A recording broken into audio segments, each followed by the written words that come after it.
This episode of Family Trips is brought to you by Nissan. Whether you want more adventure, more electric, more action, more guts, or more turbocharged excitement, Nissan is here to make sure you get it. Learn more at nissanusa.com. Hi, Pashi. Hi, Sufi. Very exciting today. It's not the first time it's happened, but Anna Faris is a podcast host herself. She's been doing it for a long time. Yeah, longer than us.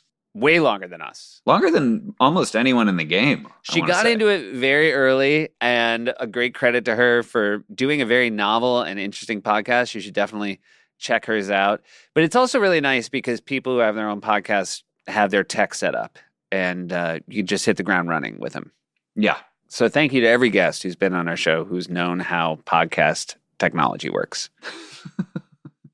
Yeah, no, it is appreciated. It's also, I should point out that we're relatively new at this. Yeah. And very often when we get on with our producers before we've started, there's an issue. Yeah. And either they can't hear us or we can't hear them or we're not hearing them through the headphones. And 9 times out of 10, we haven't plugged something in or turned something on. And 10 times out of 10, it is the fault lies with us. And not the producer. Just sometimes, yes. 1 time out of 10, it's a tricky thing that we need their expertise. And 9 times out of 10, they're almost embarrassed to ask us. I feel as though they give us, like parents who realize there's more value in a kid figuring out something on our own.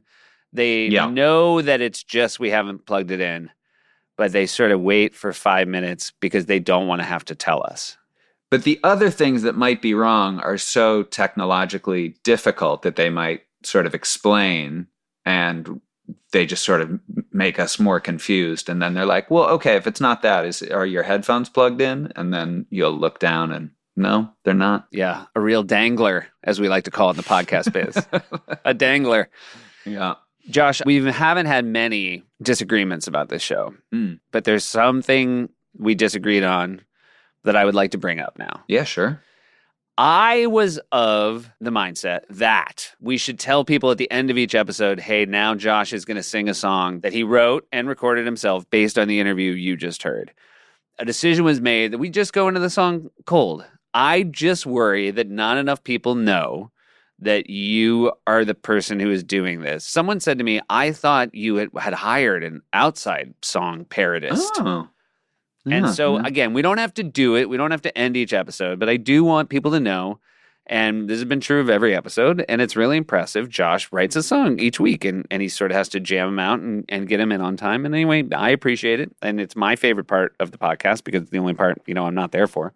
And so, stick around to the end, everybody. Yeah, it would feel weird to me to finish a podcast where we're talking to, let's say, Anna Faris, and it's like, oh, now, also, I wrote this song. Well, I was going to do it. I wasn't going to make you do it. Yeah, I don't want But I was going to use that voice. I was going to go, and now Josh wrote a song. So maybe it would have been bad because I love that voice. I love using that voice. Mm-hmm. Yeah. Sorry to put you on the spot. Do you have, because I don't quite know the full number of podcasts we've done, but do you have a favorite song so far that you've done? It was Timothy Oliphant. Yeah. But now I think it's the Kristen Bell. I've heard from a couple people that Kristen Bell is the best one. Yeah.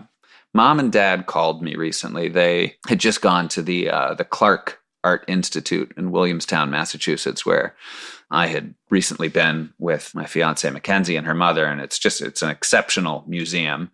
And I suggested that Mom and Dad should go, and they called because they were leaving the Clark. And I was like, how was it? But all they wanted to talk about was the Kristen Bell song. There you go. It's a song that's better than an art museum. Your words, not mine. Yeah. Also, I forced them to talk about the Art Institute. And Mom's complaint was that the signage for where you park wasn't good. Mm-hmm. So they parked in a sort of, almost an off-site lot. But then they had to walk through these beautiful trails to get to where the main building was. And then they had to take a shuttle back to their car. And the whole time she was talking about the parking issues, Dad was harumphing in the background. Yeah. Well, I bet, based on everything I know about them, I bet he was hearing it when it was happening too. I bet that wasn't the first time. He parked the car. Very rarely has something gone wrong for mom that hasn't been pinned on dad if he's also present. Yeah.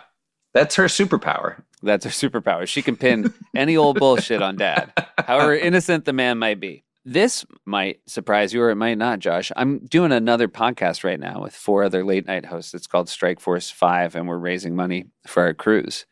Yeah. And dad just told me he likes this one more. Oh. Yeah. That's nice to hear. I think all things being equal, dad every day of the week would trade 4 other talk show hosts for you. Given the choice to hear a show where the hosts are 20% his sons or 100% his sons, he'll take the hundo. Yeah, I'll take the hundo. Yeah, and also I think more likely to get mentions on our podcast. Although not always putting him in the finest light. But they say, any press is good press. Yeah, and I think dad lives by that. Especially since he only gets bad press from mom. He's very used to it. He's probably happy just to hear bad press from new voices. Yeah. Anna Faris, a delight to talk to. We hope you enjoy our conversation with her as much as we had having it. But first, why don't you listen to Jeff Tweedy? Family trips with the Myers brothers. Family trips with the Myers brothers.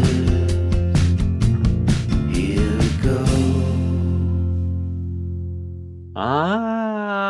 Yeah. Hey, pal. Yeah. How are you? I just want to start. This is heartbreaking, Anna. I had this moment where I said to Josh, have you ever met Anna before? And it turns out this is the case where I'm way behind. He's been to your house. He's hung out. I think we did a New Year's together also, right? We did some ski trip. Okay. I have to do, if you guys don't mind, a slight conversation interception. I was up until 4 a.m. having imaginary conversations with you both. Ooh. And you guys didn't get a word in. Okay, gotcha. Okay, great. And so I do want to note that in order to tell us that, you immediately had to say, I want to make an interception. So you were fully living out your dream right off the bat. Yes. And I was counting, though, I was counting on one of you, though, to ask the intriguing question of, well, what were you guys talking about? Oh, yeah. In your late night sort yes, of it's like head my spin. excitement of getting to be on your podcast and getting to hang with you guys. Yeah, Anna, what were we talking Thanks. about? I'm so glad you asked that question. And I was going to offer you guys a choice of 2 different, I wouldn't call them bits because I'm not much of a, bit kind of person. I don't really write. I just sort of react, Sure. So I wouldn't call them the punchline, but the end of 2 different stories. And I'm going to give you the choice of, well, first of all, I prepared for the scenario that you guys didn't deliver on. Okay, great. And so it's a flow chart. Yeah. So, hi, I'm just really excited to be hanging with you guys. Seth and Josh could either go to a tangent. Oh, this was going to be my course of action. Tangent, interception. Does it go well? I don't know. And then, just for our listeners, because this is not a visual medium, I just want to point out that Anna is holding up a chart right now. I feel like I've been podcasting all wrong. And she's the first person who's taken the time to make a visual aid. I'm also seeing now that there is a page behind the first page. Oh, yeah. So this is going to be 2 pages that we're going to describe to you. At least. Oh my gosh. Yeah. Okay. So then I stayed up. I wrote this down in case I forgot my line. I stayed up until 4 a.m. having imaginary conversations with you both. And you guys didn't get a word in. Yeah. Yeah. That was going to be the pause for laughter. Now, you guys could have gone to A, what kind of conversations, or just a, oh, huh. Which I think we went with A. Now, hold on. So then I thought, okay, I'm going to give you guys the option. Oh my gosh. there's Now so I much. have written down for our listeners. This is terrible audio. This is so much fun. This is so bad. This is a third page handwritten notes Yes. with quotes around them. So these are things that these Anna are my might lines. say. Yeah, these Yeah. are your lines. Yeah, I can't yeah. wait to see what happens once you don't have any more lines. You Yeah. had pre-scripted your podcast answers Yeah. without knowing what the questions were going to be. Yeah. I sure did. Because I think that's where my brain has kind of gone. Like there was definitely a brain. What's a great word sort of for melting, but that's still like a little coagulated. Anyway, Okay. like I had like time melting, brain melting, like for 2 years. So this is what I have to do now. I have noticed how awkward I am socially. Oh. Yes. Anyway. Okay, you can choose Congeal? between 2 bits. Yeah, yes, congeal. great. Perfect, beautiful. You can choose between 2 bits I was chewing on last night. I wrote, A, come on, Homo sapiens. This is the end of the story, right? Okay. I don't want to be so brazen as to say that they're punchlines Yeah. because I don't think they're jokes. Okay, Okay. gotcha. They're just sort of endings. Yes, they're just sort of endings. And then the Right. other one. So, come on, Homo sapiens. Or the other one is, this is your choice. B. I could confidently land. I could confidently land a solid 3.2. Okay. In what land? What like a jump? Like a That's for you to a decide. gymnastics? And this is all. So it does seem like, and let me just venture a guess here, Anna, Yeah. that you woke up from these dreams and just started writing down. They weren't dreams. Oh, right, you were awake. I was awake. You maybe Yeah. should have been asleep. I should have been asleep. And I even thought, oh, I'm going to write this down. And then I did. yeah. Yeah. And so did you guys want to hear about any of those stories? Like you have 2 choices, come on, Homo sapiens, or I could confidently land a solid 3.2. I mean, just out of or should we just curiosity. move on?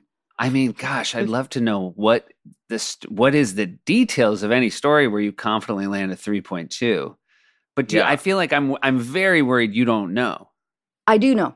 Okay, I do know. Well, then let's hear Yeah, the 3.2. I feel like I Um, feel like we should come to some resolution on one of these. Okay, I feel great. like 3.2. everyone's grasping at straws right now. Yeah, I'm sure. Yeah. So I was an English major at Okay. University of Washington.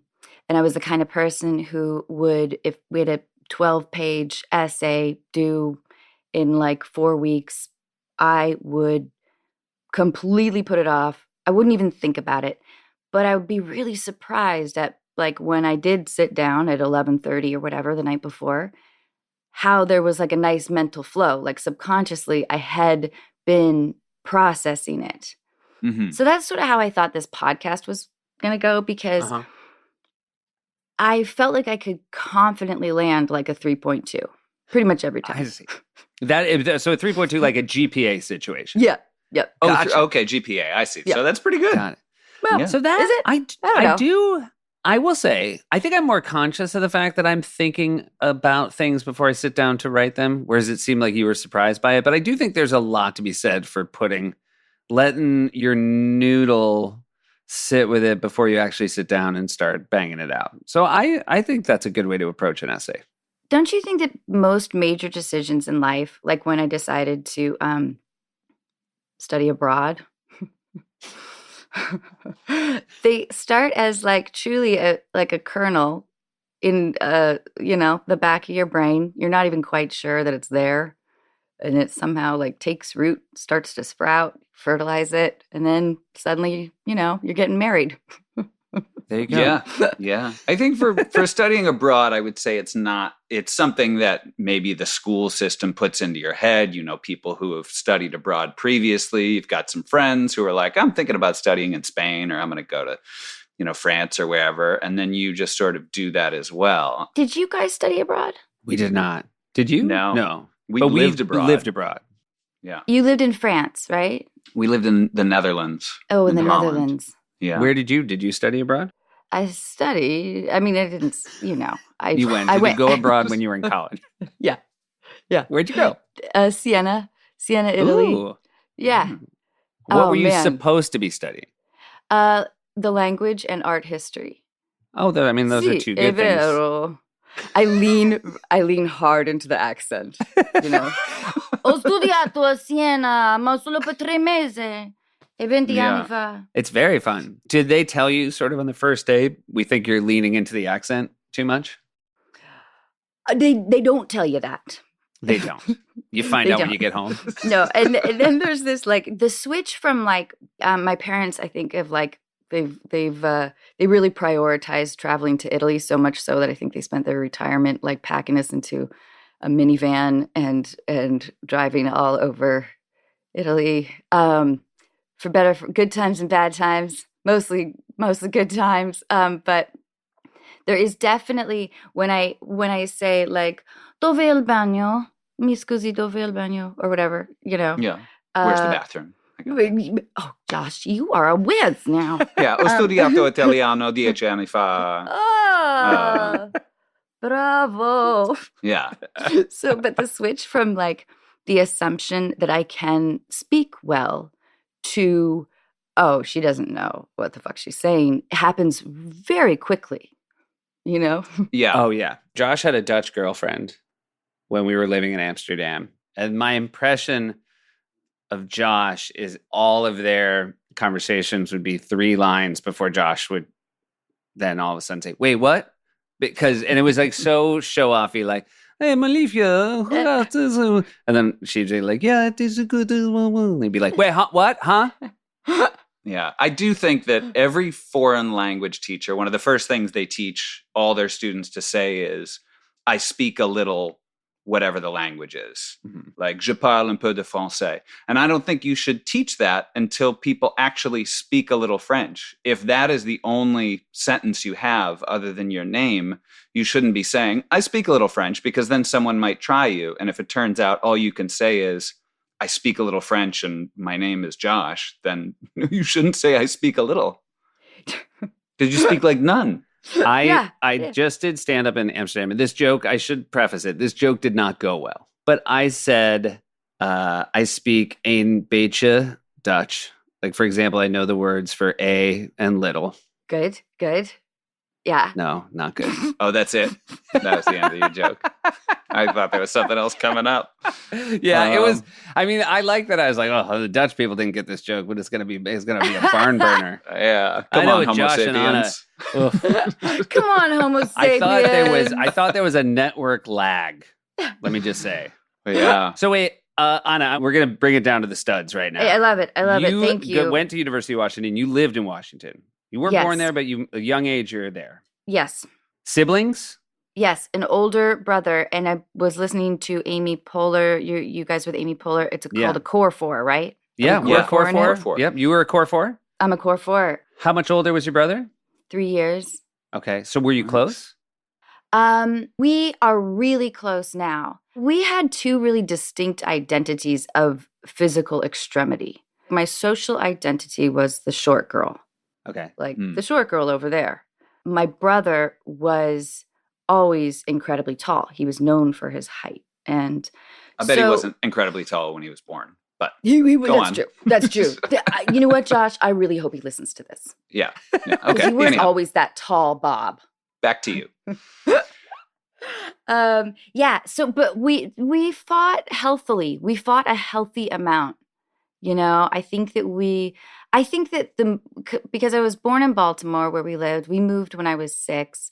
My brother when he was 9, and so I think that it hit a little harder the move for Mhm. him. So we spent some years kind of adjusting to what felt like a slightly, not that it was necessarily upper class. It wasn't at all. We were very middle class, but we went from I think a pretty tight-knit community in Baltimore to a sense of like financial competition. Like I started becoming kind of aware of much more of a ranking kind of culture, but maybe that was just the age too. Maybe I would have, Yeah, that's true. I do feel like 6 might sadly be the time where kids start Yeah. clocking you the might be right. differences. Yeah. Yeah. But you, and now were you a Core 4 that took trips together? Is this true that your parents wanted to take their kids to Italy? So yeah, so my brother and I we took a lot of trips. We were road trippers until my parents started splurging on Italy trips when they came into a little bit more money, but not much. I mean, I was in the back seat of a minivan a Mhm. lot. I was like the way back kid, because when you're the shortest, you're in the way back. You're basically luggage. I'm by far the best directionally in my Oh. family. But why would they put you in the back? I don't know why you'd put the compass in the back. Thank you. I have been attempting to make the argument for navigator, like chief navigation, because I like maps. Remember maps? Like I was like weaned off of the Thomas Guide in Los Angeles. Yeah. That's for those who don't know, this is a rite of passage. You've got to get a Thomas Guide. And it was just a giant map that It was like a binder. It was like a binder that was like maybe 200 to 300 pages that had grids. And so you'd get an appointment and it would say, you're going to like page whatever B6. And Yep. you'd turn to that page and you'd follow, it was A through G on the left-hand side and the numbers on top. And you'd have to figure out where you were going and you'd drive around and you'd sometimes have to pull over and put this like binder in Yeah. your lap and Yeah. sort it out. Yeah. I think we were all the final days of the Thomas Guide, correct? Do you think that this is a disadvantage? Because we're in this like tech age, whatever. And I think all of the three of us are of that generation where we were kind of right on that cusp. And we can't, it's so boring when I tell my kid, like, I had the thing back in the day. Yeah. I had to learn or whatever. But I do think we have a particular disadvantage. Would you agree with this or not? Of like being on that, like I was using microfiche in college. Yes. Right. I think the best example I have of this is I was studying film and we were learning how to edit film by hand. And I graduated college in 1996, like actually splicing film together. Right. And I Yeah. felt like the day I graduated, they just rolled those machines into the garbage. Like everything I learned to do was immediately obsolete. Yeah. Yep. And so then whoever the freshmen were that year never even saw the machines I was learning on. There's always those stories of where like a maps app on your phone will like someone drove into a lake because it told them to. And I wonder if one day like a bunch of today's children will just like walk into a lake and be like, hey, we have to fix something because these kids, they don't understand anything. There's just like a lake full of kids who are like, we don't know what happened. It was the We app. don't Yeah. When you took road trips out of the Washington, out of the state of Washington, was it mostly Pacific Northwest? Were you? I mean, what a great question. One year, so we had a big station wagon, the kind my mom was like the field trip mom. So we had those funny fold out seats, in the way back. Mm-hmm. You could pack in like 4 or 5 extra kids, and but then we called it the battle wagon. The battle wagon died, and my mom upgraded to the Ford Astrovan. Do you guys remember those? I do remember. They had a the very Astrovan, kind of a snout-like appearance. yes, Mm-hmm. like it fed off ants and other small insects. Yeah. So it had 4 captain's chairs, so that was an upgrade for me. And my parents took us on a 6-week journey across the United States. I've been to most of the United States. We stayed in so day 1 we left Seattle, I-90. We have I remember my parents packing their espresso machine. Wow. That is the most stereotypical Seattle thing to do, is to bring not just your own coffee, but your own coffee machine. You can't trust the rest of America to make your coffee. And Seth, we were house guests the entire journey. But they love We Italy, didn't so they were stay. probably like, oh, this cafe is molto delicioso. Yeah, this was pre-Italy though. No, we Okay. were like, well, that's where it probably came from. well, so we didn't have any friends in Montana.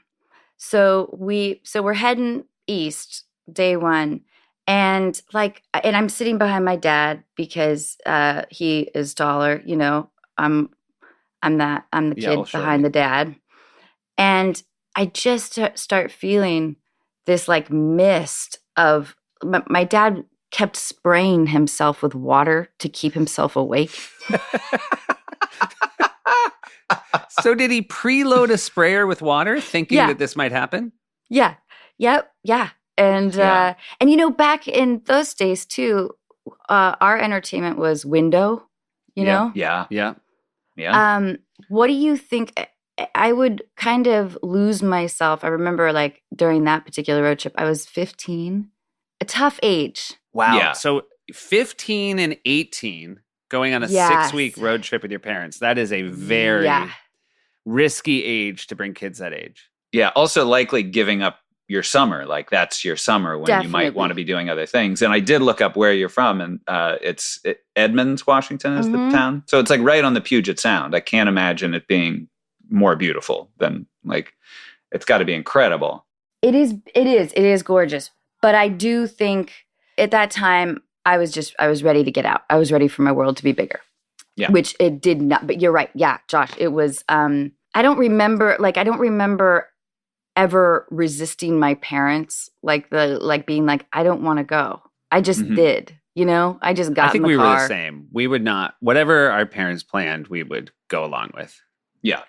And we were house guests, like all over the country with all of my parents' friends, which that generation of friendship, I don't know if I feel like your parents are similar. Like, did they have like friends that they've been, like Yes. couple that they've been close to since like their 20s?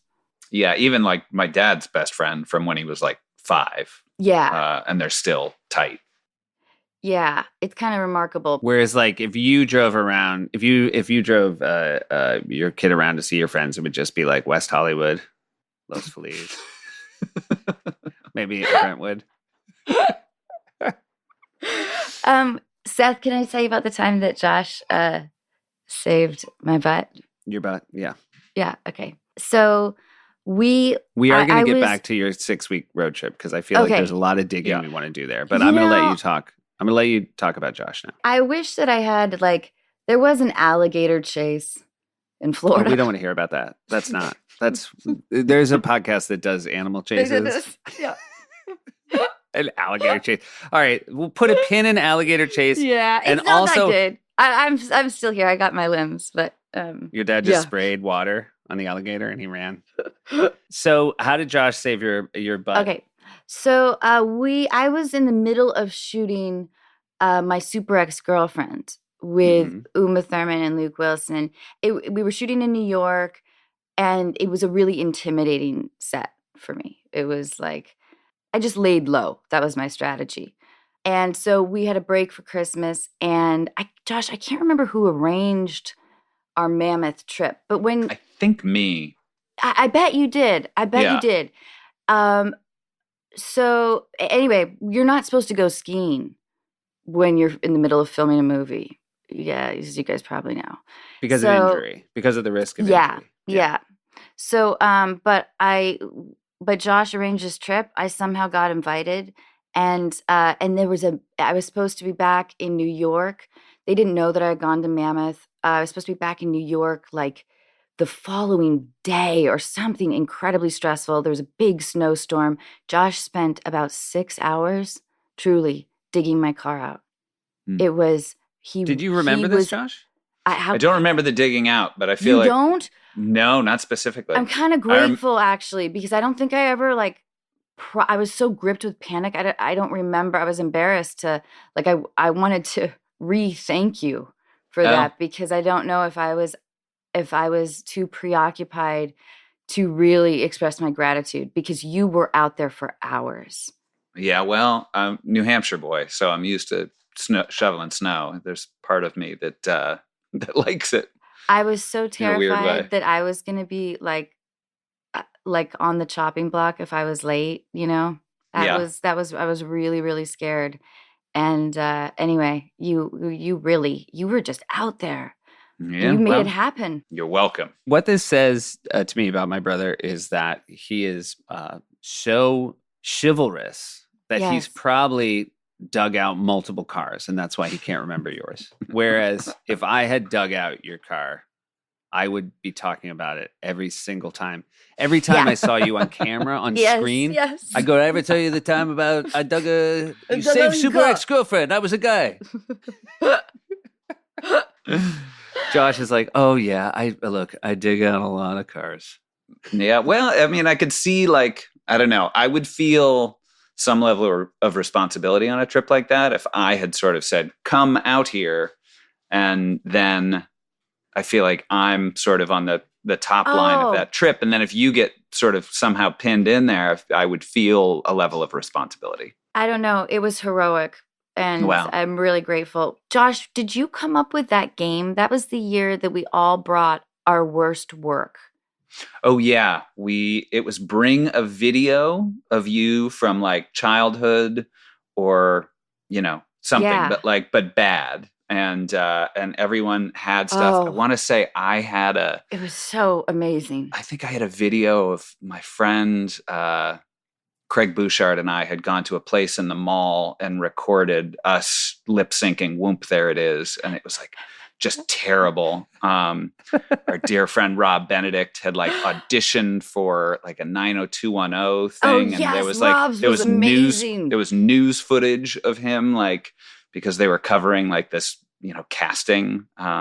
But yeah, it was fun. It was a good event. The game was just a film festival of sorts where It was fantastic. How many people were bringing clips? I think there were like 8 of us, maybe, something like that. That's the right length. Yeah. What was yours, Anna? What was your worst work? I can't remember if I brought my regional Yummy yogurt commercial, or if I had to be in the running. If you didn't bring it, it was in the running. or if I brought Lover's Lane, the low budget horror movie that I participated in. I get gutted. Ooh. Hey, we're going to take a quick break and hear from some of our sponsors. This episode of Family Trips is brought to you by Nissan. Posh, these days too many people have to settle for the next best thing, especially when it comes to choosing a car. Yeah, but at Nissan, there's a vehicle type for everyone, for every driver who wants more. Whether you want more adventure, more electric, more action, more guts, or more turbocharged excitement, Nissan is here to make sure you get it. Because Nissan is all about giving people a whole spectrum of thrills to choose from with a diverse lineup of vehicles. Sports cars to sedans to EVs, pickups, crossovers. With Nissan's diverse lineup, anyone can find something to help them reach their more. What are you looking for more of, Josh? I like a nice ride. I like a nice sound system. I like something that's comfortable. You like to have room to load up a bunch of gear, go somewhere, do an adventure. I do. I'm never happier than when I have sort of a full car, a roof rack on my car. Makes me happy. And all I need is a cup holder for an iced coffee. And Nissan can provide you with both of those things. So thanks again to Nissan for sponsoring this episode of Family Trips and for the reminder to find your more. Learn more at nissanusa.com. This show is sponsored by BetterHelp. Hey, Paji. Yeah, Sufi. You know, there are times in my life where I know the thing I need most is a good night's sleep, and yet my brain, for some reason, is just hung up on something that is bringing me stress, and it will not let me get the sleep that I need. And there are times like these that I feel like therapy has been very valuable to me. Yeah, absolutely. I've had times in my life where you sort of can get in these cycles of negative self-talk where you are maybe meaner to yourself than you would be to anyone else in your life. When you get stuck in those little sort of doom loops, there's nothing like therapy to help get you out of it. And if you're thinking of starting therapy, give BetterHelp a try. It's entirely online, designed to be convenient, flexible, and suited to your schedule. Just fill out a brief questionnaire to get matched with a licensed therapist and switch therapists anytime for no additional charge. Make your brain your friend with BetterHelp. Visit betterhelp.com/trips today to get 10% off your first month. That's BetterHelp, HELP.com/trips. I have a question real quick about Yammy's. Is it Yammy's yogurt? Yummy. Okay, Yummy yogurt. Yummy yogurt, yeah. I did a furniture commercial in Chicago, and it was like the first time I think I got paid over $1,000 or something. Not much more over $1,000 because it was a regional commercial.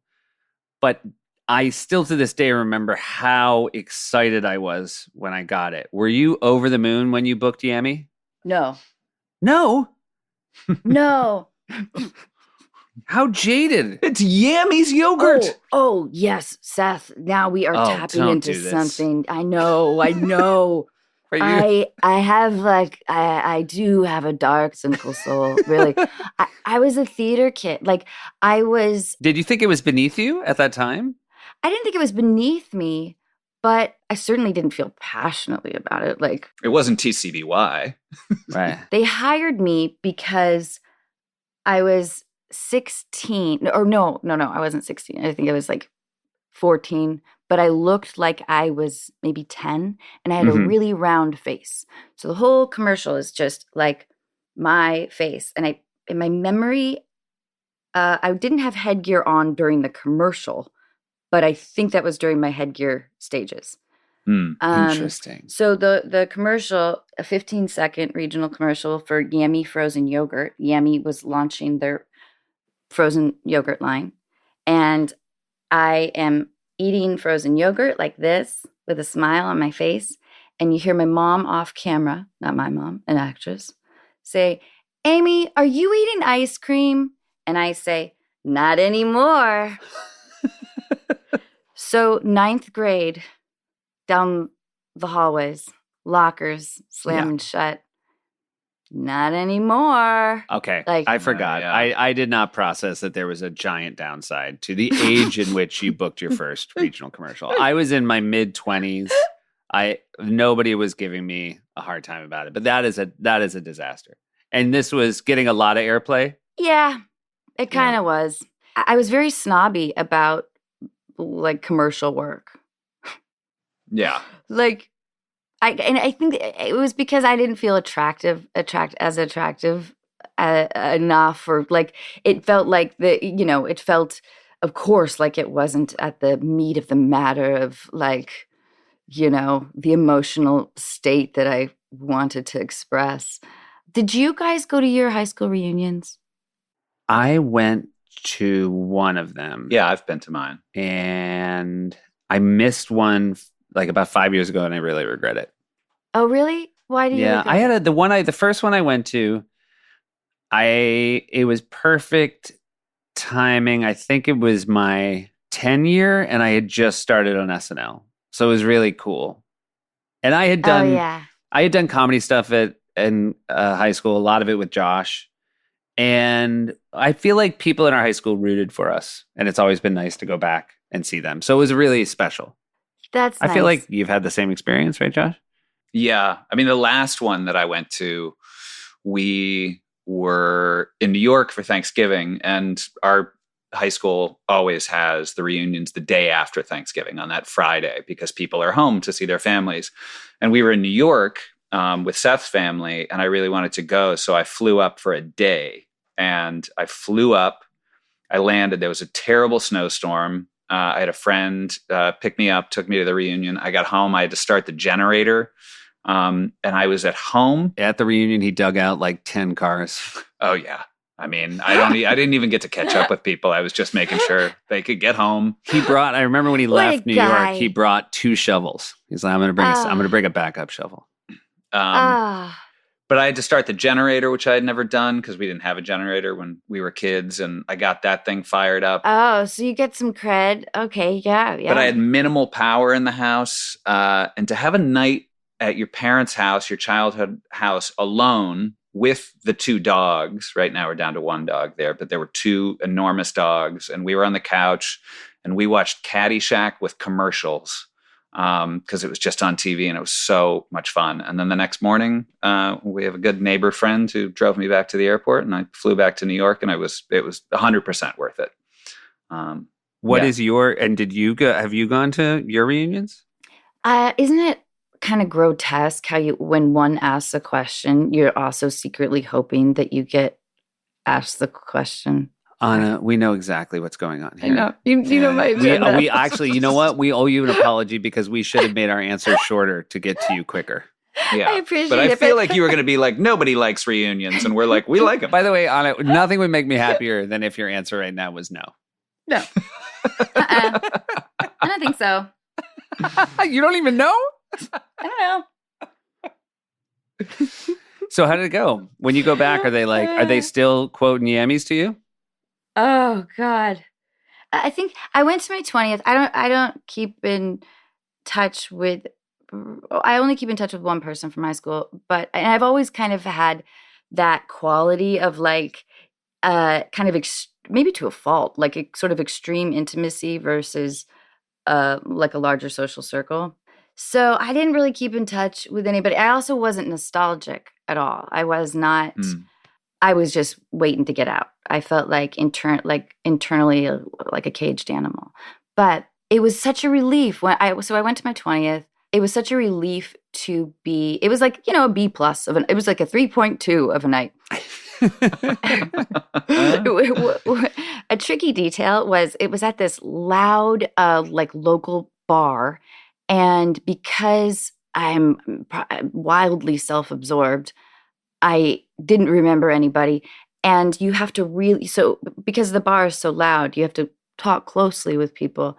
And to try to like surreptitiously glance down at somebody's name tag when they're like 8 inches away from you is really tough. But the relief of the night, I think, selfishly, was that people recounted how like quiet I was. And that's how I remembered myself. I was a little bit worried that, because it's hard to have any kind of self-reflection on how you may have come across so it was a relief to me that was a nice confirmation that people weren't like, oh, I remember when you were Anna or whatever. Stuck up with all your yogurt money. Yeah, exactly. But so that was a nice experience to have that confirmed. And do you still have family there? Yeah, in Washington. Yeah. Great. Do you go home often? Yeah. Nice. Too often. Do you bring? Do you travel with your son there? Do you take him? Yeah. Okay, great. Does he like it? Does he think of it as his mom's home? That is such a nice question. Yeah, I think That's so. Great. And it's like woods and streams and like eagles and mud. It's pretty great. It's pretty great. My in-laws my wife is from New Mexico, and my in-laws are talking about selling. They want to they're just, their kids are gone.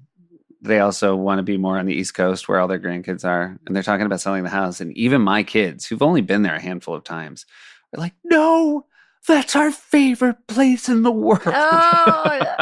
And it seems a little unfair to make my in-laws keep a giant piece of land in New Mexico for the purposes of my kids. But are they going to do it? Of course. I don't know. My kids are pretty convincing. My kids are pretty convincing. So.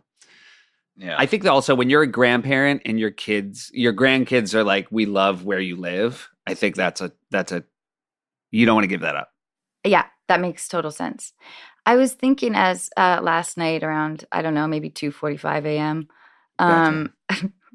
I was thinking about how Americana is so sort of a part of a lot of us, I think, that we don't realize much of it until we travel abroad. And even then, I don't know if we can, it's more not how we are perceived, but how we perceive ourselves a bit. And not even just like the typical arrogance. I think that it is a world, it's like being beautiful your whole life or something. Just simply not knowing what the other element feels like. Does that make sense? Like we're defined by sometimes what we don't feel. I will only say, and I don't know if this is what you're talking about, but I had 2 incredible years where I lived abroad. Loved it. And I can't imagine living abroad the rest of my life. You know what I mean? I did feel the pull of just, I like being here and I like being from here. I like going other places, but I do feel that tie, which is a really lovely. Being proud to be American has sort of like weirdly been co-opted by different elements, but I genuinely feel proud and love it. Yeah. I also feel like every now and again there are like threats from companies of like, we're going to move overseas. And it's like, no, you're not. Like whoever owns those companies runs those companies. They don't want to live Like, yeah, some do, but it's like if people are like, we're taking our money and we're going to Ireland, it's like, go to Ireland. Like, Go you're to going to come back. Ireland. You want Go to to be. Ireland. Yeah, it's great. I do love Ireland. Yeah, I do love Ireland. For a week. When I was studying in Italy, I got a really bad concussion. How'd you get a concussion? Or I like this is going to be another interesting story you're not going to tell us, like the alligator. my dear friend at the time, he's still my friend. I guess we haven't talked in a long time, but Dave gave me this big bear hug, and he was pretty wasted. And then it was such he like lifted me up, and then we just fell. And so he fell on top of me. I fell on this hardwood floor. I was okay, but the next day I started in the middle of class crying uncontrollably, like the kind of like heaving, almost like like very hard to control your breath. And so I left class and I couldn't stop, and I had no particular reason. There wasn't anything that brought this on. I found out later that apparently a concussion can also like kind of trigger some emotional switches a little bit. So my friend took me to the hospital because I was crying inexplicably. So I go to the Italian hospital outside of Siena, which A hospitale. see, there's some. Hey guys, I don't know what I don't know what you're saying. Oh, sorry, Seth. It's a hospital. And then what did Anna say? Hospitale. But then she said C. What was that? See. See. She could see the hospital. What's going? I don't understand, you guys. Seth, Yeah, that's the world's okay. larger. The world's larger than you think. So I went to the hospital. It was one of those moments where I felt like, oh yeah, I wouldn't mind being in a hospital in California. I had a weird thing happen, which is when I lived in Amsterdam, I used to get sick all the time in the States. And then I lived in Amsterdam's early 20s, and I got strep throat, which I used to get all the time. I remember I went to the Dutch doctor and he gave me some medicine. And then the second time I went, 3 months later, they said, all right, we're not going to just keep giving you medicine, which is what American medicine was happy to do, American healthcare. And they took out my tonsils and they paid for it. Amazing. They said, we think you keep getting strep throat because your tonsils are infected. And so I had my... Did you get them back? Your tonsils? I haven't. And it turned out it wasn't a hospital. It was an organ harvesting thing. And not only were my tonsils gone, but one of my kidneys. Oh. Also, yeah. I should have known because it wasn't a building, it was a van. You got a cool scar, I bet. I do have a cool scar. Here's a weird thing I wanted to mention earlier that I don't even know if it's worth like backtracking to. But remember staring out the window during road trips? Yeah. Yeah. So what I would do to sort of like, I don't know, I guess kill time. I would imagine like if we were going through the prairies of North Dakota or whatever, I would always imagine myself on horseback keeping pace with the car, like wind flying through my hair, like, and I would sort of like follow that. But did you guys have any like mental places that you would kind of check into during your long road trips? I'm going to say something that seems like a lie based on what you said. I always picture myself running alongside a car or a train out the window. Yeah. I like to think, I look at the ground and I think about where you would have to, if you could run as fast as the car, what would be the perilous elements of the ground? Yeah. Like we're fantasizing about a degree of freedom. Yeah. Yeah. When you imagine that you're running next to a car or a train, are you running super fast, or is it like easy? Like somehow you've got into a stride that just like keeps pace, or is it easy. Like you're running full out? In my head, I am of the power to run fast as a car and not be sort of otherwise it's not very relaxing. Otherwise, it's not relaxing. I mean, yeah. But like when you look at those like marathon runners, like they're running fast, but it also looks easy and smooth. Yeah, they would probably take issue with it, but it does look that way. Right. Would you guys ever be judgmental about, let's say you have, in the first 5 minutes of meeting someone, they tell you that they've climbed Mount Everest. Okay. Would I be judgmental of the speed in which they brought it up? Yes, and potentially even more. I think if I met somebody for the first time, unless they had climbed Mount Everest that month, in which case I'll give them a pass. Yeah, I don't that's want to fair. hear. I don't want to hear about it in the first hour. Well, that would be in June because the window to climb Everest is in early May. Yeah. Oh, that's true. So you would, right. So if I guess that's the thing. If you're You talking might- to somebody and they're talking Late about May, Everest, June. if it's not June, they're really pushing it. It also depends on the conversation that you sort of walk into, or that maybe that you're having, or you've gone to a National Geographic photo exhibit and you're talking to people about that kind of thing, and some guy's there and he's like, "Oh yeah, I climbed Everest." And be like, "Oh, interesting." If it's just a random meeting, I don't know. Like, I think if you're at a party, for example, and you're like, "Oh, it's so hard to get a drink here," and the guy says, "Well, it's not as hard as climbing Everest," and I would know. And then he takes out his phone and is showing you pictures. Yeah, that's problematic. That's a bad guy, right? Or yeah, I'm also wondering now, Anna, if you have climbed Mount Everest Yeah, and you I think guess we we're should get long to it. enough into the podcast where you can bring it up. Guess what? It's August. So so you're not going to bring it up now. What's the highest mountain you've climbed? Have you done any mountain? no. No? But well, I've hiked a lot of trails. My parents, my dad, especially, would take us hiking every weekend, which was really good. It was really good for us, I think. And you were excited, or was it a dreading it situation or an excited for it situation? Somewhere in between. Yeah. I think the important thing is that you look back on it and are happy it happened. I think that's a thing. I liked the peace and solitude of woods. I always imagined myself as a kid that I would, somehow buy a little piece of land up in Yukon territory, become a Canadian citizen, and just live by myself. I have a lot of live by myself fantasies. Yeah. Just FYI. 3 kids. Now, 3 kids will do that to you. Wait, when you would go on a hike with your family, was it a lot of chatting, or were you allowed to sort of enjoy the peace of the wilderness?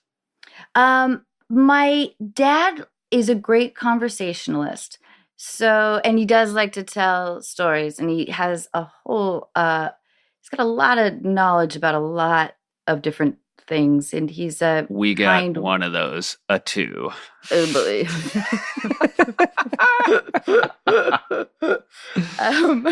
But it forced conversation, I think. Yeah.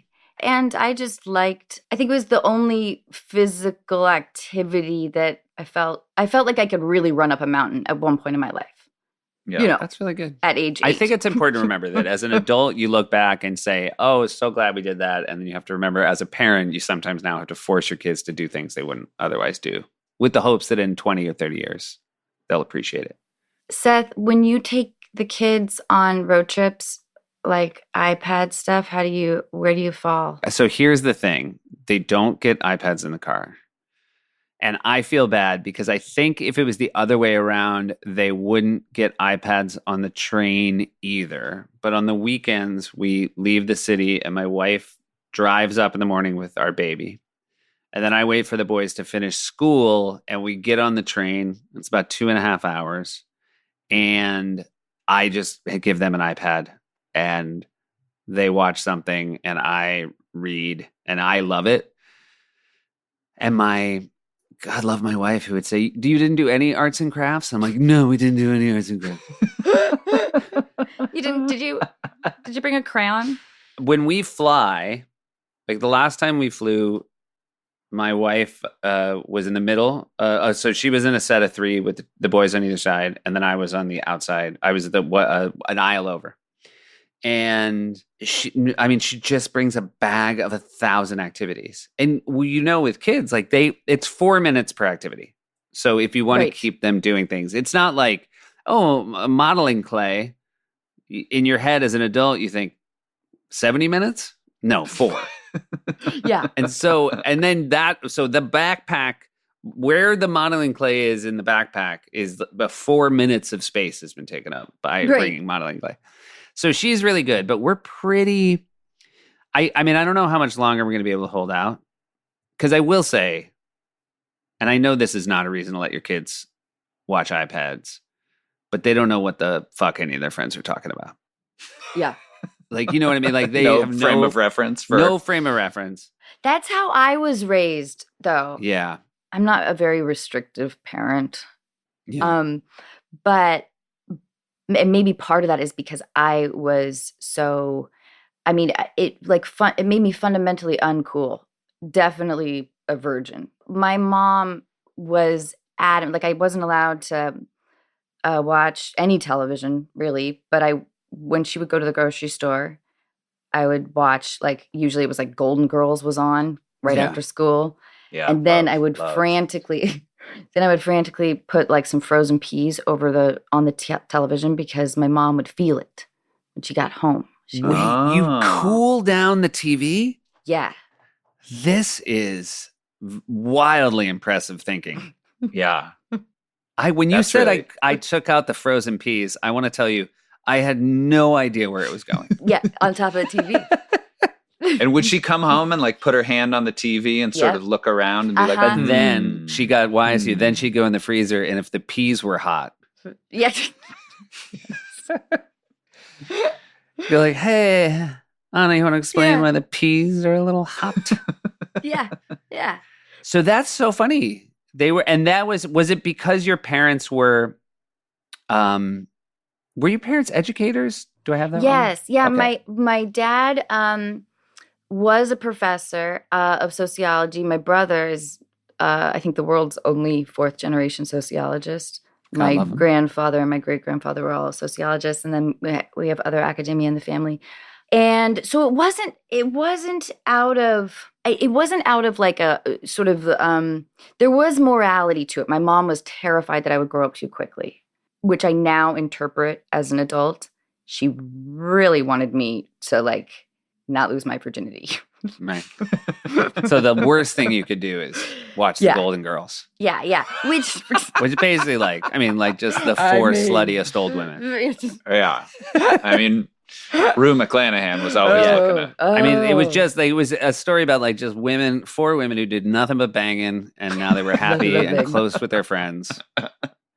And the having an older brother too. Anything that I liked, like if I had any inclination, I was a little too old for like Backstreet Boys. I think I just missed them. But if I had, for instance, like expressed interest in that kind of pop culture-ness, my brother would have like just torn it apart. You know what I mean? And my mom probably, like, I would never have like dreamt of putting a fan poster on my wall of anything. Gotcha.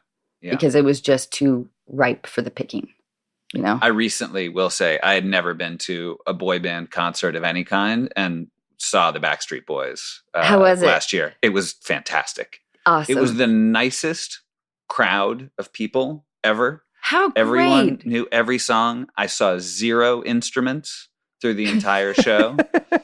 The lights were great. Their choreography was on point. Like I was, and like these girls next to me were like, "Who's your favorite?" And I was like, "I don't talk to me in like 90 minutes. I don't know yet." And I would imagine there's a certain responsibility as one of the. Are there 5? I'm gonna guess there are 5 Backstreet Boys. They have to. You can't really have one guy who completely lets it go, right? Like they have to all keep it a level of fit where you can do the choreography and not be chasing it. But and maybe there's clever, let's put Howie in the back. And I'm not sending Howie up here. I'm sure Howie's like got He's it not. unlocked. You're not putting. No one puts. Nobody. As to quote the famous line from Dirty Dancing, no one puts Howie in the back. Yeah. Yeah. So maybe they could sort of mask someone who was like, oh, AJ's got a bad hip right now or something. But look, I wouldn't have been able to say these names before this show. And now you're just pulling out left and right. Yeah. That's impressive. I don't hate that I was late to it and didn't ever have to make a value judgment on it because I was too old for that moment, and that's okay. I'm okay with that. Yeah, that's okay. Did you ever, with a brother 3 years older, did you ever have any romantic interest or involvement with any With my of brother? his friends? No, with his friends. Because I feel like that's got to be a thing. If like You You kind know. of jumped on that like you were like, oh, all right, are we going to go there? no. But like, was there ever like your brother's got like guys hanging out, and it's like, yeah. Yeah, but I laid low at school. I was quiet, avoided everybody, everything. I was involved in our drama program heavily in high school, but they called us, which I don't know if this is an offensive term, bat cavers. Bat cavers. Yes, because we wore black. I wore a cape for a while. You know what? Not only is it not offensive, I love it because it's so not offensive. I mean, I don't think it's kind, but it's so soft in its observation that I really dig it. Yeah. Okay. Yeah. Yeah. I don't mind it either. But oh my God, I totally lost my train of thought about bat cavers. Were you hooking up with your brother? That was Josh's my brother, question. my brother and his friends. My brother and his friends. Yeah. Okay. Which was a Christmas tree skirt, by the way. Okay. Your cape was? Yeah. I did have weird moments of like odd self-expression like that was inexplicable and not particularly attractive. But like for a while, I would take my bangs and I would pull all my hair back and I would just like slick up this one thing and have it like plastered down. Like a Superman curl, but no curl and coming straight down between your just eyes. coming Anna straight down. is demonstrating this for us right now, and I just want to say it is working for me. And I know that's not the purposes of this, but I kind of, while you're doing that, I'm thinking if I were a fellow, let me just say, I know you laid low in high school. If I was a fellow bat caver, if I'm a young man, you would and one of my understand fellow me. bat cavers is doing that with their bangs, yes. I think I would go crazy. Do you think, looking back, that there were dudes in your theater group who were just like so enamored with you, but maybe Oh, Seth, I wish. Wouldn't that be? My brother was kind of naturally popular, which was felt incredibly elusive. I had no idea how that worked. I was hovering at like D-, maybe like D+, C- social categorization, like the sweet spot, you know? Yeah. You were a 3.2 in the classroom and a 1.6. Yep, exactly. Yeah. But again, then if your brother's popular, he's bringing some cool guys by, so you have sort of that entree. Yeah. I don't need to keep digging on this. I don't know if there's- No. I always had a crush, always. Yeah. But I think his crowd felt too scary, and if I'm not scary, but like playing with fire. I don't know. I think there was also, because I was acting with adult actors in the Seattle theater community, like that defined a lot of sort of my early perspective, because I'm working with all these like bitter theater actors that are like, like, and I loved them. So did that mean that 18-year-old boys felt immature to you when you were 15? Oh yeah. Well, yeah. Yes, but I still crushed hard. I was always a romantic. Truly, I was like one of those kids, I think, like first grade, Ryan G, fastest runner. Oh, wow. He was so fast. He ran alongside the train. He was so fast. Would he imaginary run next to your imaginary horse when you were looking out the window? Oh, of course Ryan would. Ryan G. I would buy him. Did you guys have ice milk, like chocolate covered ice milk that you could buy that was like a substitute for ice cream in your cafeteria? Like, No. I'm going to say no. Yeah. Get that hard no. Anyway, I would buy Ryan G, like, I think they were 24 cents or 25. It must have been 25 cents. Probably. Oh man, I love the idea that a school is just constantly giving kids a penny. Yeah, for a penny. My parents splurged on a trip to Hawaii when I was probably 8 or 9. Mm-hmm. They got some deal out of Sheraton or something. So we all went to Hawaii, and they were so broke. I think my dad didn't have a job at the time. Burger King had some deal for 27 cents for a hamburger. I don't remember how much the cheeseburger cost because we never got to have the cheeseburger. Yeah. But we spent the week eating 27-cent hamburgers. It was a great week, though. They say when you go to Hawaii, you gotta get the hamburgers at McDonald's. I mean, drilling down a little bit here, it does seem like your parents, there were many times where they were stretching a budget, but they did feel like getting out, bringing their kids to interesting places. They were great and that it about didn't, that. And then as a kid, were you aware on a trip like that? Oh, this isn't how. If we had a little bit more money, we'd be eating somewhere else, or was it more just, oh, this is fine? I think I was. Okay. And what else? What else did you do in Hawaii on that trip? Like any memories other than the cheapo hamburgers? Or? Oh man, they splurged on a catamaran ride. My parents were great about exposing us to all different kinds of we would go to, an Ethiopian restaurant or like a Pakistani restaurant, I don't know if we ever went to the opera, but we did go. They exposed me to a lot of live theater, which is kind of how I started getting involved in that community. And so they were great about probably exposing us to the world to an extent. I think more so than my peers, that really made me want to leave. Right. Like the feeling of like, there's a big world out there. I got to get out of here. When they started taking you to Italy, what were those trips like? I slept at the foot of my parents' bed in like, I am by far the slightest physically member of my family. Like I still have like the short girl remnants in me. And my family is tall. And so a minivan in Italy is not an Astrovan. Right. In the United States, They're leaning on the mini more than the van. Oh yeah, and our bags. I mean, we had to bring it all. Granola bars, like laundry soap, and so like my memories of Italy they're fabulous. They were filled with mind blowing experiences that were.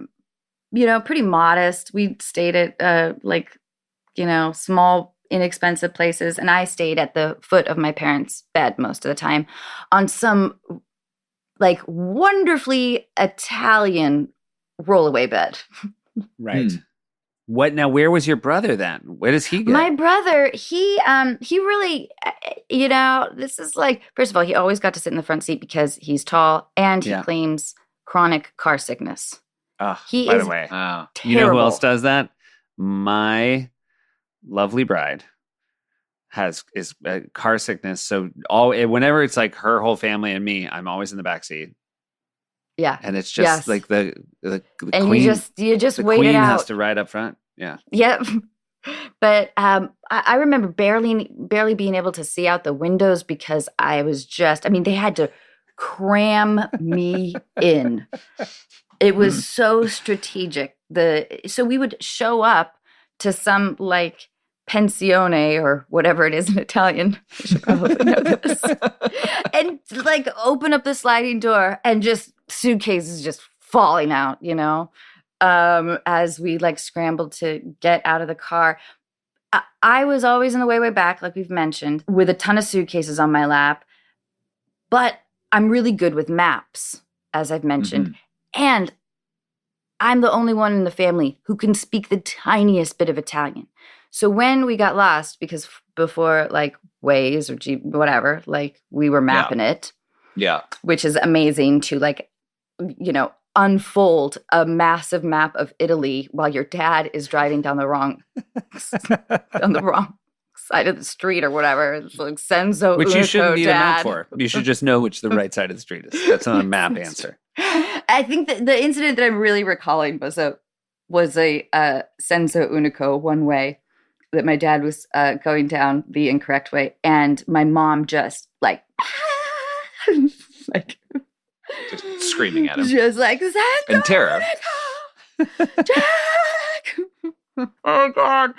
There was a lot of that. A lot of like, my mom has so many incredible qualities, but like rolling with the punches, going with the flow, not always a strong suit. Our mom definitely has a real startle reflex. So Yes. the way your mom reacted to going down a one-way street is the way my mom reacts to everything. Yes. Loud noise. Yes. Yeah. Someone walked in the room that she didn't like expect or like, yeah.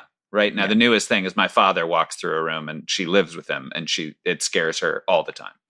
Don't you think it's interesting how fear, the emotion that you feel a millisecond after you've been scared, is anger? As soon as like the situation has been assessed, which happens like that, you know? Yeah. You're pissed. Yeah. Don't you Yes. guys think? Yes. How do you guys deal with like surprise birthday parties? I beg them not to happen. Yeah. Yeah. I know that my fiance used to actively sort of try to scare me, but I get so angry. I'm like, don't do this. And she's like, you like horror movies? And I'm like, but I go somewhere and I want to be scared. When I'm just like walking into my living room, I don't want you to pop out at me like that. I might punch you in the face because I'm scared. This might be fun for you guys to try with your dad. Next time your dad is taking a nap in a hammock or something,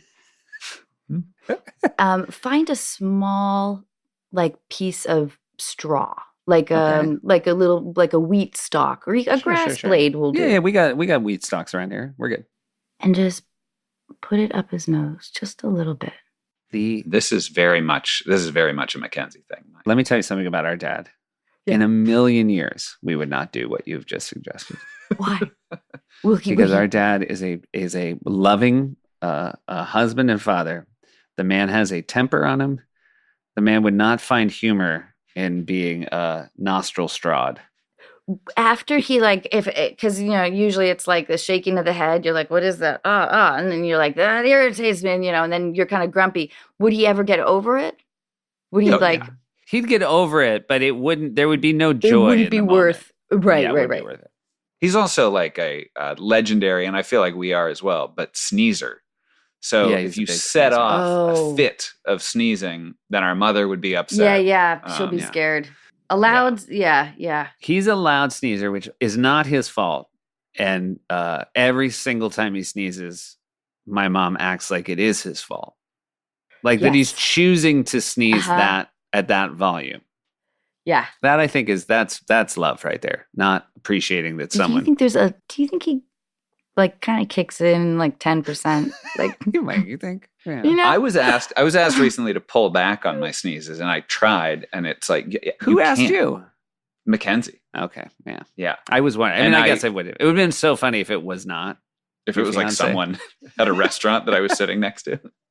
Hey, man, pull it back. We're all real impressed. So you said you had these like amazing experiences in Italy. Like, where would you go? Were you going to look at, ruins, or would you just go to beachside towns? Or no, we would do the whole thing. We would, go see the David, Pompeii. Like we were doing it. We like stood in Did the you line. see David, or did you see the David? The David. Which have you guys seen David in person? I have not seen David in person. He's a gem. I want to say I have, but I don't know where he is. So I can't he's say. in Florence. He's at then I haven't. It's true. It's I've seen some art, Yeah. I've seen I've been around. I've seen them. I've seen some art. This was it kind of sears into my memory how impactful actually seeing David was in person. I don't know if you've ever been to the Forest Lawn Cemetery in Glendale. I love it there. Me too. And they've got a David. They've got a big old David. And yeah, it's huge. Do you guys think cemeteries are a waste of space? Oh, interesting. No, I like them. You I do? like walking around. That was it Greenwood? What's the one in Brooklyn? I'm actually, though, I am going to take I'm going to take your side of this ledger Thank you. and say that I do think cemeteries are a slight waste of space. But I don't know what else. Would I rather it's a strip mall? No. So That's the danger when you say something's a waste of space is you don't know what they're going to put there. I do think that they could be multi-purposed, though, in a better way. Like you could have a ropes course at a Above cemetery. the cemetery. Yeah. Look, I've always said, and Josh knows this, I would much prefer it just be a big old pile of bones. Just an above ground pile of bones that these obviously kids could crawl all. I mean, it would just be a fun, let's go over to the bone pile. And you could play take a bone, leave a bone. Yes. Yeah. I love take a bone, leave a bone. There's a tooth. Does it count? Were you guys camp kids? Did you go to summer camp? You probably have talked No, we about did this not and I go that haven't way. heard it. Josh went one year. I was not a summer camp kid. Yeah. We went we did a couple sports camps and I did one sleepaway camp, but we were not camp kids. I have very bad allergies, and I would say historically when I enter a cabin or anything that could be musty on a bad day or damp, it's a pretty immediate allergic nightmare. So I was always very wary of camps. Also, the few times in my life I've gotten poison ivy, I've almost died. That's very convenient, isn't it? Oh, Seth? it's not. I'm not meant for No, the I'm just outdoors. kidding. No. Were you homesick? Were you guys homesick kids? Like if we went away to camp? Yeah. I just in general, even if I went away for like a night or two, I was a homesick kid. I remember I sent a letter home that mom still has. It's on Cheerios stationery. And I was at that sleepaway camp and I was like, hey, mom, this is what I need. Can you send snacks? Here's some ideas of how to do it. Send a flashlight, but remove the batteries, put a Snickers bar inside. Send toothpaste that you squeeze the toothpaste out of and somehow put chocolate in it. I was just like, how can you sneak me treats? Because I couldn't get them. Yes. I remember I went to a 6-week summer program that was academic between my junior and senior year. And my favorite food in the world is my mom's homemade Chex Mix. Oh. And she sent a giant tub of it. And we were in dorm rooms for the course of the summer. And I had a roommate. None of us had our own dorm rooms. And he very much said, what you're doing is not okay. Eating Chex Mix from a tub, this very sort of pungent Chex Mix. And then you're just crumbing our entire... It was like a stranger saying, pull back on your sneezes. I felt it was very out of line. I was thinking about last night. I'm so sorry that this podcast meant you got no sleep last night. I was so excited. I've had I told myself I wasn't going to talk about my podcast. My journey with the podcast has become truly in all sense of the words, sort of the odd hobby to a nice job. Yes. Yeah. But anyway, so I was really excited to talk to you guys because it's fun to not have the pressure, I guess. I should also note your podcast, Anna Faris is Unqualified. You have been doing it for a very long time. And it's nice as we start to do one. It's very lovely. It's very lovely to hear that you still enjoy it. I do, but it definitely there is a little bit of a bittersweetness to it because I sort of had this grand. Do you guys remember Chat Roulette? Yeah. When I was introduced to Chat Roulette, I was in New Zealand filming Yogi Bear 3D. Yogi. And were you nominated for an Oscar? I can't remember. Yeah. Did you win it or not? I won. Okay. She won it. Yeah, she won it. Yogi, the waterfall.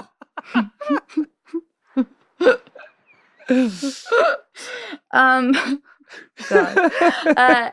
Anyway, at that time, Chat Roulette had about 30,000 users. And Chat Roulette was an app, and you would just hit a button, and then a random person's video. It wasn't even an app. It was a website. Yeah. Okay. So you just hit a button, and then someone would come up, and it would be like, now you're chatting with this random person. Yeah. Okay. And there was a very small window of time before it was overtaken by genitals, I know. right? Okay. Yes. Yeah. And it was it was an incredible time too. Yeah. It was like this kind of incredible social experiment. I would be talking to a librarian in Texas and then to a bunch of dudes in Nigeria.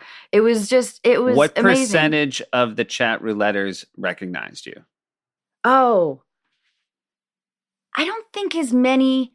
Well, But some. when you're dressed up as a ranger, it's sitting in a trailer,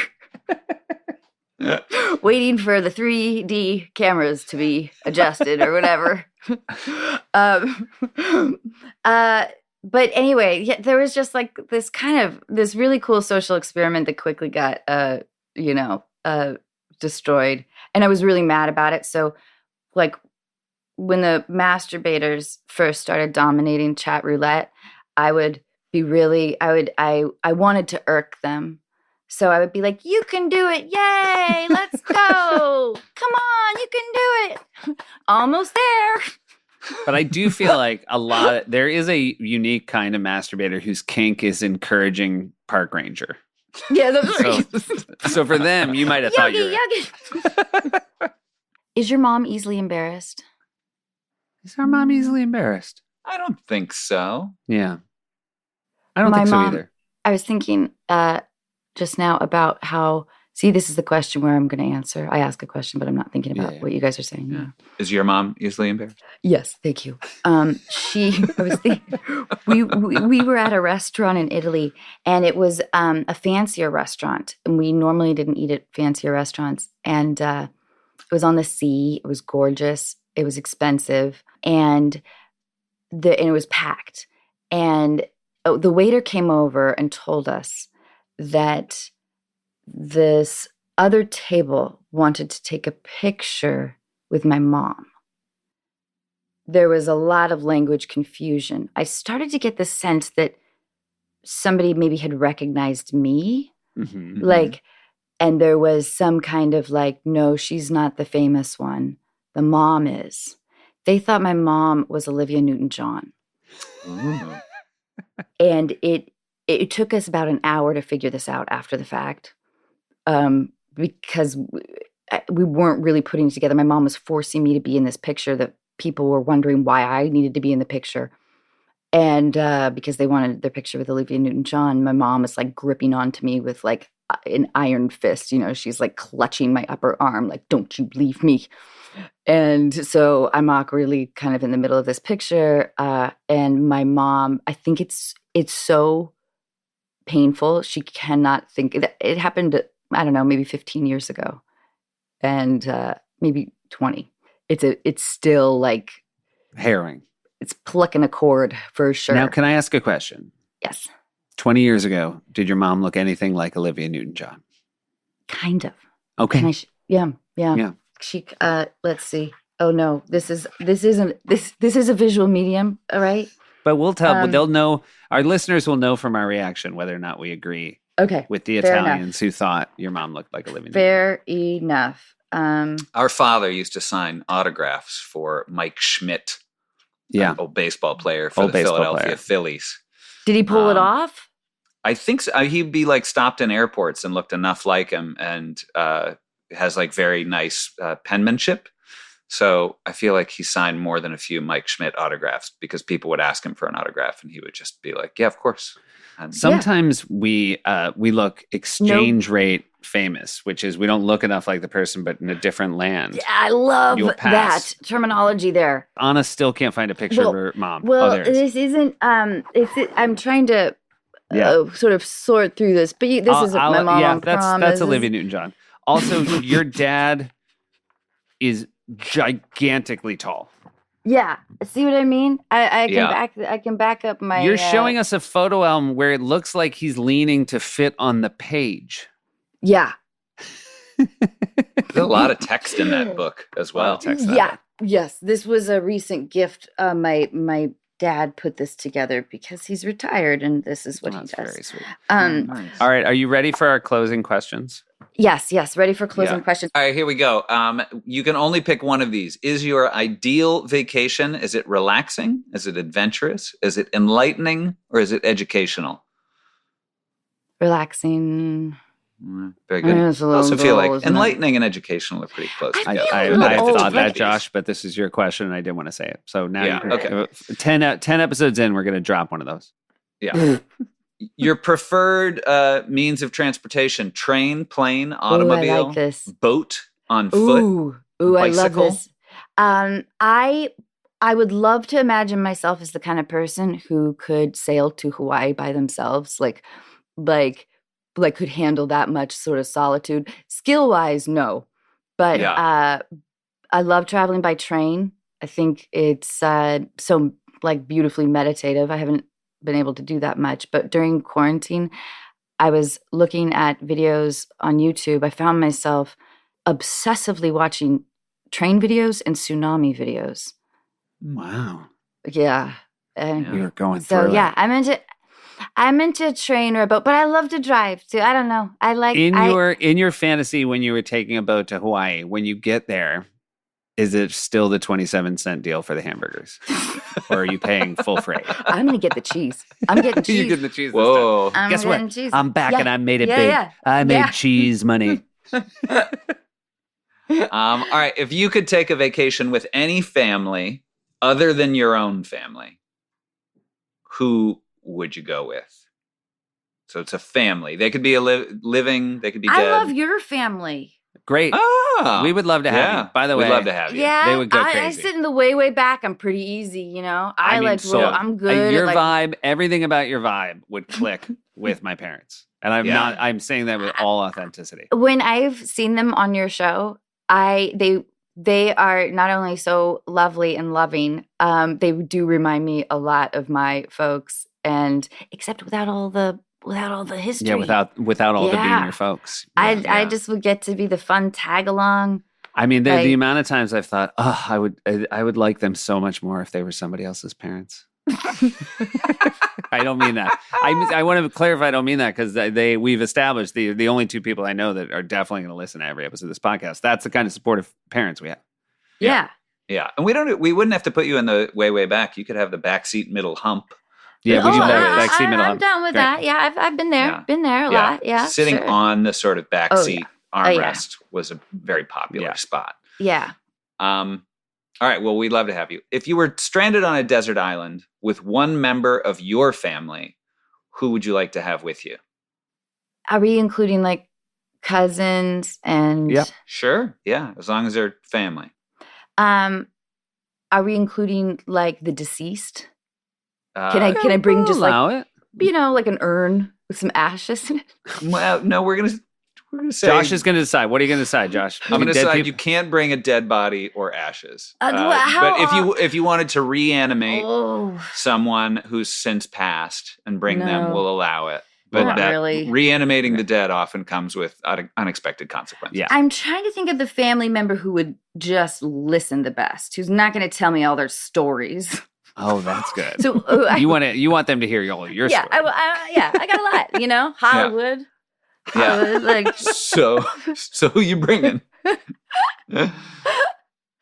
I have a step uncle who is mute. Mm. I'm just kidding. I don't have I think this. I wonder if you guys notice a pattern of like loopiness increased, like Yeah, well, you didn't loopiness sleep at all. of- You had Yeah, it's podcast true, jitters. It's true. Look, I made notes.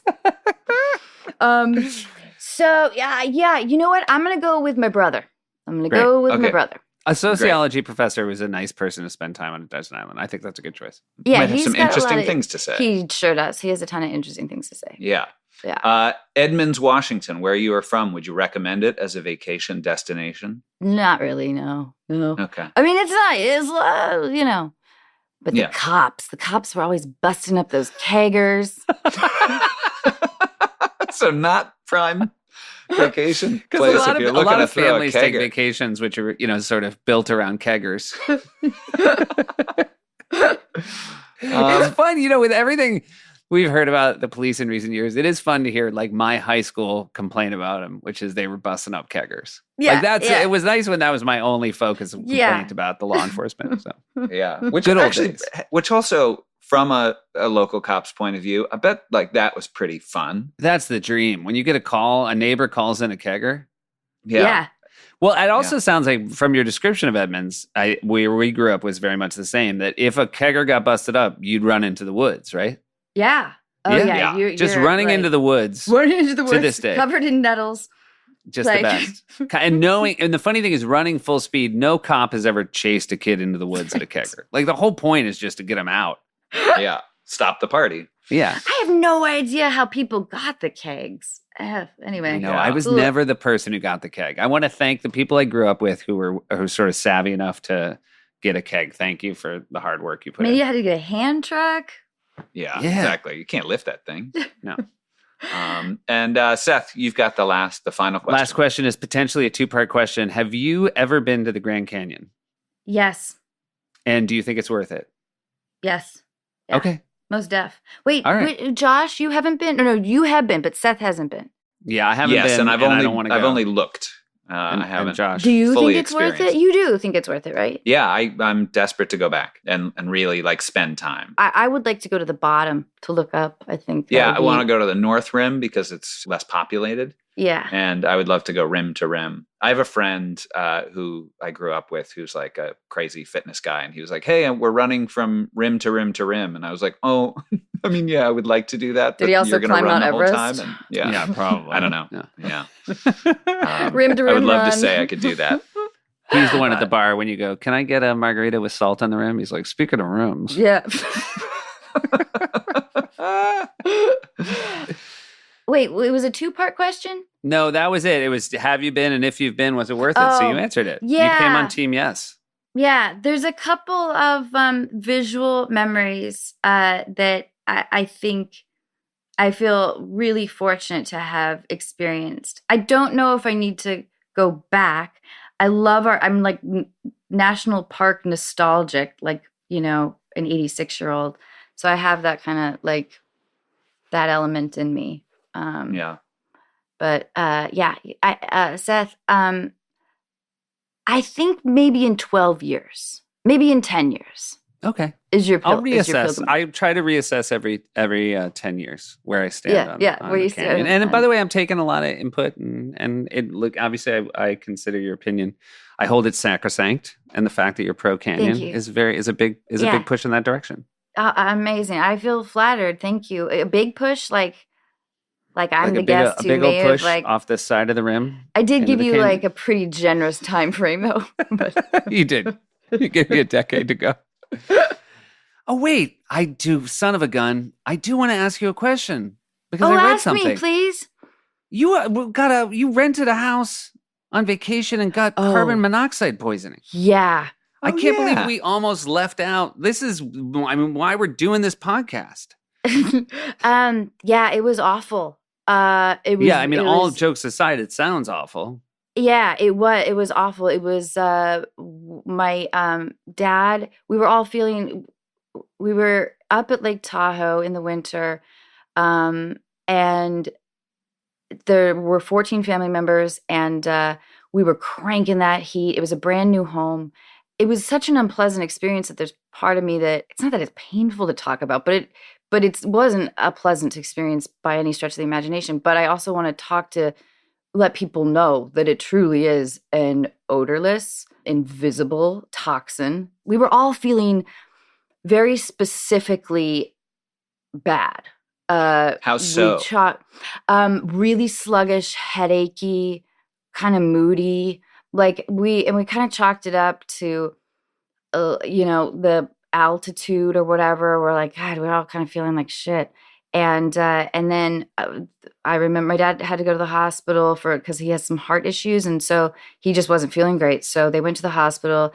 They checked his carbon monoxide levels. They were through the roof. So my husband and I were passed out. I remember like 8 fire trucks outside, like ambulances outside of the house, blinking red lights, like being woken up by these firefighters. I had this hazy memory of one of them saying like, you guys have no idea how lucky you are, because the house was like just through the roof. So was it only because when your dad went and he tested through the roof, they then sent the fire trucks to the house he'd been at? Yeah. Wow. Somebody was proactive enough to be like, this might not be heart trouble. This might be, let's check his carbon monoxide levels. And then once they checked it, they were like, now we got to find out. We got to clear out the house. house. Wow. So I guess the house hadn't been, a final inspection or something hadn't quite been sorted. So it was just pumping carbon monoxide and we were just cranking up that heat. So anyway, we travel with carbon monoxide detectors now. I would kind of encourage, it was a specific feeling of shittiness. And we had been there for about 2 days and before we found out. So, I'm not going to start a nonprofit, but I would like to get the word out. There you go. That's, I think, you don't. I like profit. You're going to start a for-profit carbon monoxide awareness. Yeah. You would like, if for a little bit of money, you're going to tell people what the symptoms are. You've been a little vague about it today, but if you want to know exactly what they are. I should liven them up a little bit. You get these crazy visuals, like unicorns or like long, I don't know. People want to do it. I've been micro-monoing. Micro-monoing? You got a micro-mono. But that was scary. And thank you for letting me talk about it though, because it was, I don't know, it was just one of those things that you just don't think is going to happen to you. No, and, of course no one. I mean, of all the things you worry when you rent a home for a vacation, I would say carbon monoxide is very, very low on the list. Yeah. Anyway, so that was scary. That was rough. Look at us. Right at the end, Josh and I managed to ask a question. Yeah. Save some lives. Some lives. We finally saved some lives in our podcast. Yeah. We love you. This was so much fun. I love you guys so much. Truly. I hope that we can hang out again. And and thank you guys for not just having me on your podcast, but having a great podcast. Thank you. It's really fun to listen to. The conceit is great. All right. We will see you soon then. Thank you guys for being awesome brothers. Right. You got it. Bye, guys.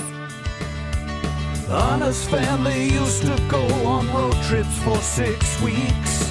Brought their own espresso so they never had to sleep. Stuffed inside the backseat with the luggage on her lap. Was the only one there who could even read a map. For the duration of the vacation, she'd play a game in her imagination. Yeah, she'd play window. Look outside, imagine she's riding a horse. She'd feel the wind blow, riding with force. She would think of Ryan G, asking him, will you a kiss of me? And if he didn't want her ice/she arrivederci, she would play window. Giddy up, giddy up, giddy up. Let's freaking go. Yeah, she'd play window. Yeah. Look outside and imagine she's riding